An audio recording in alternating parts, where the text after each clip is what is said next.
everyone, welcome back to my channel. I hope you all are enjoying your vacation. And guys, this video is a demanding video. Like ये video होने वाली है how I take notes की।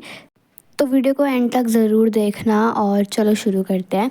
तो सबसे पहले आती है हमारी स्टेशनरी में। अब कुछ बच्चों को लगता है कि स्टेशनरी में भाई नोट्स बनाने के लिए तो 10 तरीके के पेन, 50 तरीके के हाइलाइटर्स एंड भाई बहुत सारे स्टिकी नोट्स लगते हैं। तो ऐसा नहीं है। देखो, नोट्स एक ऐसी चीज़ होती है जिसमें तुम्हें अपनी कला दिखानी रहती है।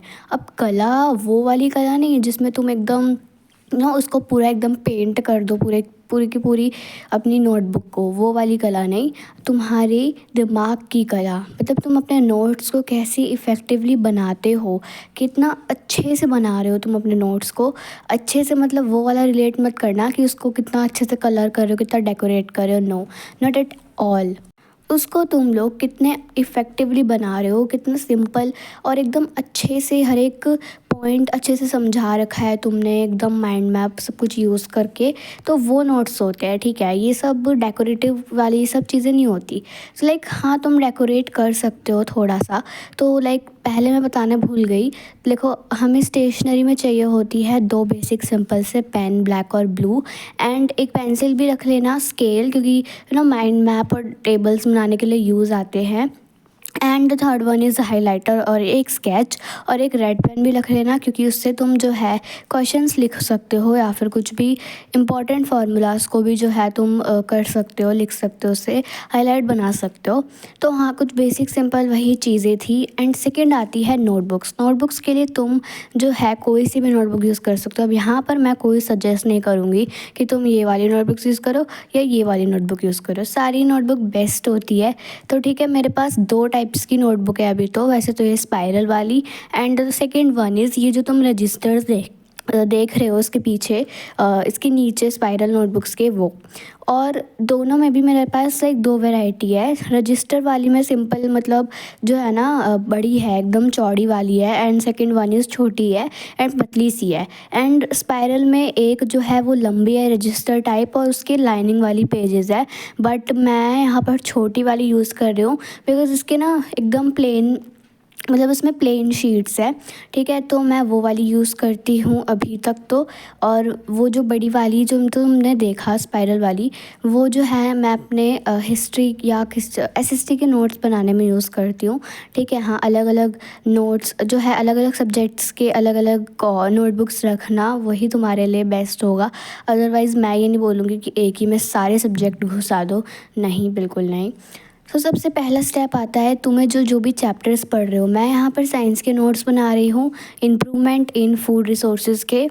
तो तुम्हें क्या करना है ना, लाइक कोई सा भी एक चैप्टर उठा लो जो तुम्हें पढ़ने का मन हो रहा है, एंड उसके बाद ना उसको जो है सबसे पहले तो तुम लेक्चर देखो। या तो तुमने अगर उसको पढ़ रखा है पहले ही तो फिर लेक्चर मत देखो, तुम जो है बस उसको रीड करो और समझाने की कोशिश करो। अगर तुमने नहीं देखा है लेक्चर तो सबसे पहले वो तुम्हारे लिए चैप्टर न्यू है, तो सबसे पहले तो लेक्चर देखो यूट्यूब पे वन शॉट, एंड देन उसको रीड करो अच्छे से।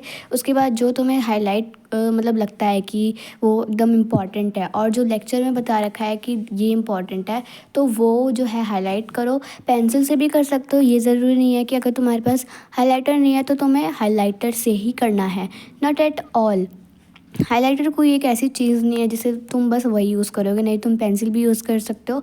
एंड मैं कहूँगी पेंसिल तो है बेस्ट है, क्योंकि उसको तुम बाद में मिटा भी सकते हो, ठीक है। तो मैंने यहाँ पर प्रशांत भैया का लेक्चर देखा था, ठीक है, इम्प्रूवमेंट इस बायोलॉजी का, एंड उन्होंने काफ़ी ज़्यादा अच्छे से समझाया था। एंड ऑल्सो मैंने ना उनके स्लाइड्स में भी कुछ डेफिनेशंस अपने नोट्स में ऐड करी है, बिकॉज देखो एनसीईआरटी में कुछ ज़्यादा अच्छे से डेफिनेशंस लिखी ही नहीं होती, मतलब इसलिए मैंने जो है प्रशांत भैया की जो लेक्चर में जो भी स्लाइड पे लिखा था, मैंने वही जो है अपनाया है अपनी नोटबुक में, ठीक है। तो उसके बाद तुमने अच्छे से चैप्टर्स पढ़ लिए, और उसके बाद तुम्हें क्या करना है ना, एक नोटबुक ले लो, जैसा कि हमने पहले बात करा था। तुम नोटबुक ले लो और उसमें जो है अच्छे से मतलब हेडिंग डालो थोड़ा अच्छी हैंड राइटिंग में, क्योंकि देखो थोड़ी कबाड़ वाली हैंड राइटिंग मत रखना, क्योंकि देखो उससे ना बहुत ज़्यादा गंदा लगता है पूरे नोट्स। तो थोड़ा थोड़ा ठीक करने की कोशिश करना। अदरवाइज़ मैं नहीं कह रही हूँ एकदम पूरा सिंपल, मतलब अच्छे से सजा कर करो। हेडिंग को तुम कैसी भी रख सकते हो, पर पता नहीं मैंने यहाँ पर क्यों स्केच से लिखा है। लेकिन तुम हेडिंग जो है एकदम सिंपल पेन, ब्लैक पेन से भी लिख सकते हो। एंड अगर तुम्हें सजाना है तो लाइक थोड़ा सा सजा दो। हाँ, ऐसा मत सजाओ मतलब टॉपिक को कि पूरा उसमें तुम 20 या 25 मिनट लगा रहे हो बस हेडिंग को ही लिखने में। नहीं, हमें इतना टाइम वेस्ट नहीं करना है नोट्स बनाने में, ठीक है। तो आराम से जो है थोड़ा सा अच्छे से हेडिंग लिख दो जो भी चैप्टर का नेम है। देन सबसे इम्पॉर्टेंट बात ये आती है, जो भी हमारे चैप्टर्स में जो भी टॉपिक्स होते हैं ना वो लिखो तुम, और सीक्वेंस वाइज करना, क्योंकि कुछ स्टूडेंट्स ऐसे होते हैं जो कि कहीं से भी बीच में से टॉपिक उठा लेते हैं एंड वही पहले लिख देते हैं। नहीं, तुम्हें सारे टॉपिक्स सीक्वेंस वाइज लिखने हैं, क्योंकि जब एग्ज़ाम्स आएंगे एंड तुम जब नोट्स को पढ़ोगे तो तुम्हारे लिए वो बेनिफिशियल रहे, अच्छे से तुम्हें समझ भी आएगा, ठीक है। तो सीक्वेंस वाइज रखना। और मैं यहाँ पर टेबल बना रही हूँ क्योंकि यहाँ पर जो लिखा है ना इम्प्रूवमेंट जो भी क्रॉप्स में होती है, तो सबसे पहले तो यही बता रखा है कि क्रॉप्स में सीरियल्स होती है, पल्सेस। तो मतलब वो भैया ने कहा था कि वो इम्पॉर्टेंट हो सकता है थोड़ा सा, तो मैंने वो लिख लिया टेबल की फॉर्मेट में। और मैंने यहाँ पर कोई भी ऐसा नहीं बनाया, मैंने एकदम डेफिनेशन की तरह या पैराग्राफ की तरह मैंने उसको नहीं लिखा, क्योंकि ऑफ़ कोर्स मुझे वो बिल्कुल अच्छा नहीं लगता है। तो इसलिए जो है ना मैंने टेबल्स में बना लिए। तुम भी टेबल्स बना सकते हो, और यही है मेन सीक्रेट कि तुम टेबल्स बनाया करो, पैराग्राफ को अवॉइड करा करो। तुम छोटे छोटे पॉइंट्स भी बना सकते हो, ठीक है, बुलेट पॉइंट्स वगैरह। तो यहाँ पर मैं टेबल बना रही थी एंड फर्स्ट टॉपिक में बस टेबल ही था, तो मैंने बस टेबल बनाया। पहला तो ये सीरियल पल्सेस ये वाला था, मैं तुम्हें अभी दिखाऊंगी भी। एंड सेकंड वन था हमारा क्रॉप सीजन्स वाला, तो वो सब मैंने लिखा था। उसके बाद यहाँ पर फिर आ जाता है हाइब्रिडाइजेशन, ये सब वगैरह वगैरह। तो तुम यहाँ पर देख सकते हो कि मैंने कैसे लाइक ब्लैक पेन से ही बादल बनाकर एकदम मतलब अलग अलग शेप बनाकर जो है एरो डालकर करा है। तो वो जो है तुम्हारे माइंड को अच्छा भी लगेगा और तुम्हें उससे समझ भी आएगा। ये यकीन करना, तुम अलग अलग पेन्स को छोड़ के एक ही पेन से अलग अलग शेप्स बना दो, या ठीक है एरो लगा दो, तो वो जो है सबसे ज़्यादा अच्छा रहेगा। और यहाँ पर जो तुम देख रहे हो GMO पे, जहाँ पर मैंने एक क्लाउड शेप बनाया है, जिसके उस वहाँ पर मैंने फुल फॉर्म लिखी है GMO की, जेनेटिकली मॉडिफाइड क्रॉप्स। तो मतलब वो भैया ने बोला था वो इम्पॉर्टेंट है, तो मैंने लाइक उसको क्लाउड में बना दिया। और फिर मतलब मैंने उसके नीचे लिखा है, मैं तो पहले इंग्लिश में लिख रही थी लेकिन फिर मैंने हिंदी में लिखा, क्योंकि यार देखो ऐसा नहीं होता नोट्स में कि अगर भाई इंग्लिश में ही लिखना है तो सारा लिखना है। नहीं यार, तुम अपनी कोड लैंग्वेज भी यूज़ कर सकते हो, ठीक है। तो मैंने यहाँ पर लिख दिया कि इससे क्या फ़ायदा, हिंदी में लिखा, लेकिन पहले मैं इंग्लिश में लिख रही थी बट फिर मैंने हिंदी में लिखा।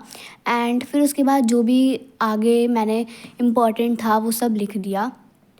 और एक और बात जो है नोट करना, इधर जो भी तुम लोग लाइक डिफरेंट जो भी वर्ड लिखते हो, जैसे डिफरेंट, देयरफॉर, तो इन सब को जो है ना शॉर्ट फॉर्म में लिखा करो। जैसे डिफरेंट को बस DIFF में लिख दिया, ठीक है। देयरफॉर को 3 डॉट से डिनोट कर दिया। तो मतलब ये जो है ना तुम्हारे नोट्स में पेजेस ही बचा रहे हैं एक टाइप से देखो तो, क्योंकि ये इतने वर्ड्स बड़े होते हैं, तो मतलब कुछ छोटी शॉर्ट फॉर्म में लिखा करो। बिटवीन को B/W लिख दिया। मैं तो ऐसे ही करती हूँ अपने नोट्स में, बाकी तुम बताना तुम कैसे करते हो। तो हाँ, यही कुछ इफ़ेक्टिव टिप्स थी, ऐसे ही मैं नोट्स बनाती हूँ और तुम भी फॉलो कर सकते हो। और तुम यहाँ पर देख भी सकते हो, ये है मेरे नोट्स। अब यहाँ पर जैसे कि तुम देख रहे हो, हमारा जो पहला टॉपिक है इम्प्रूवमेंट इन क्रॉप ईल्ड्स, तो यहाँ पर मैंने लाइक ये मेन टॉपिक था, तो इसलिए मैंने क्या करा ना, उसको थोड़ा एक बॉक्स में कर दिया, नीचे थोड़ा सा हाईलाइट कर दिया, तो उससे लाइक पता चले कि हाँ ये टॉपिक है। बिकॉज NCERT में बहुत सारे सब टॉपिक्स भी होते हैं, तो इसीलिए। और यह ये तो मतलब ये पूरे चैप्टर के नोट्स नहीं है, ये बस कुछ ही टॉपिक्स, 2 ही टॉपिक्स के नोट्स हैं। बिकॉज़ पूरे चैप्टर का ना ये बहुत ज़्यादा लेंदी चला जाता है, तो मैंने बस इस वीडियो में 2 ही टॉपिक्स के नोट्स दिखाए हैं आपको बना के। तो तुम भी इन टिप्स को अपना सकते हो अपने नोट्स बनाने के लिए। तो इस वीडियो के लिए बस इतना ही। और हाँ गाइज़, अगर आपको ये वीडियो थोड़ी सी भी हेल्पफुल लगी हो तो अपने उन फ्रेंड्स के साथ शेयर करना जिन्हें नोट्स बनाने में काफ़ी ज़्यादा प्रॉब्लम होती है। और हाँ, इस वीडियो को लाइक करके जाना अगर आपको थोड़ी सी भी वीडियो हेल्पफुल लगी हो। मेरे चैनल को भी सब्सक्राइब कर देना, because we are super close to 300 subscribers. तो अब मैं आपसे मिलूँगी नेक्स्ट वीडियो में। Till then take care and bye bye.